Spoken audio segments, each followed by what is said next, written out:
Hi, I'm sitting here and I'm wondering, what will I talk about today as regarding public speaking and storytelling? What can I say that I haven't already said quite a few times before? I've been reading this book, studying it actually, The 7 Habits of Highly Effective People by Stephen R. Covey. And the more I read it, the more I get out of it. It's one of those books that is so full of wisdom. I recommend it to you. Read it, study it. You'll gain a lot from it. But as a speaker, the question is, why do you want to be a speaker? That's an essential question to ask yourself and get answers to. No point in rationalising. You've got to be honest here. Why do you want to be a public speaker? And why do you, as most of us do, want to be a great public speaker, a transformational public speaker, one who can influence, persuade millions? But why do we want it? Is it to glorify ourselves? If it is, we're never going to make it. We're never going to be that big, great public speaker. So the why has to be clear in our minds, why we are doing it. And it has to be a noble purpose greater than ourselves, our individual selves, our ego selves at least. Got to be bigger than that. So once you've established why you're doing it, truly, in your own heart, deep down, why you are desiring to be this great public speaker, the next question to ask yourself is, what will I speak about? What will I tell the people? What will I convey to them? And then this follows another question, how to do it? How best to do it? The where to do it, that becomes a problem of, do you wish to become a professional and travel the world, or do you wish to stay at home and perhaps establish something closer to home? Your own studio, your own place where you can teach people. All of these are questions which we need to answer ourselves. When I was 50, I had an experience which convinced me that my job on planet Earth was really to make people happy, to make them happier. So how could I do that? Bring what knowledge I had, what skills I had, from the qualities I have, to audiences. And the only thing I could think of at that time was what I'd been doing for the last few years before that. And that was to tell entertaining stories.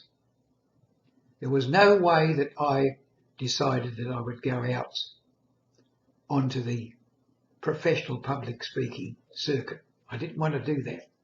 But that didn't become clear to me until I actually retired from paid employment and took voluntary redundancy at the age of 59.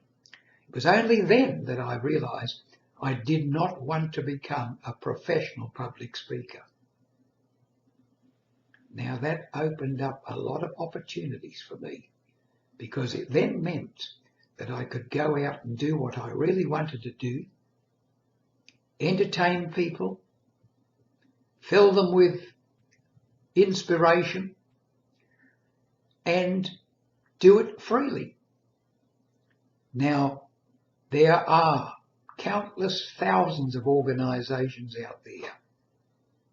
Rotary, Lions, the seniors clubs such as National Seniors, Probus clubs, all of these organisations, and there are so many.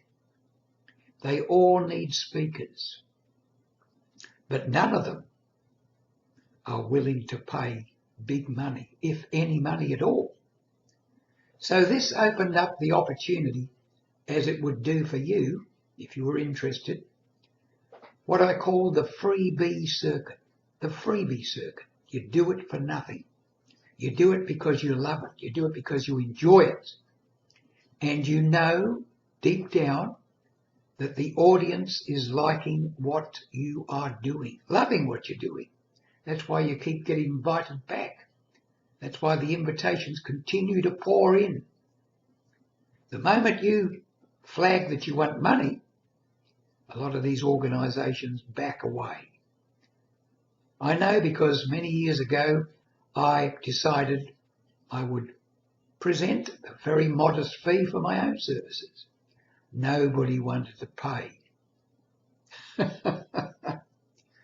And that's the human thing. In the business world, I expect it's the same. It's the old station, WIIFM, what's in it for me? And it's the same even on the freebie circuit. But on the freebie circuit, people want to be entertained. They don't want to be lectured. They don't want to be told that they can aspire to great things, because the majority of these organisations are made up of people in their 60s, 70s and 80s. Even in the Rotary clubs, you find the Rotary clubs, the service clubs, the majority of people are 50 or older. They've got past that really deep, ambitious stage. They're interested in being entertained. Now you might think, is there money in entertainment? Of course there is. Look at all the big bands. Look at all the big singers. They draw huge crowds and ask for a lot of money. But as a speaker on the freebie circuit, it's a different matter. If you're a professional speaker, they want value. They want something out of you. Something that you can give them that they can, that will become their own. Now, an inspirational speaker who's a professional speaker might give a fantastic keynote. Keep them riveted for 40 minutes.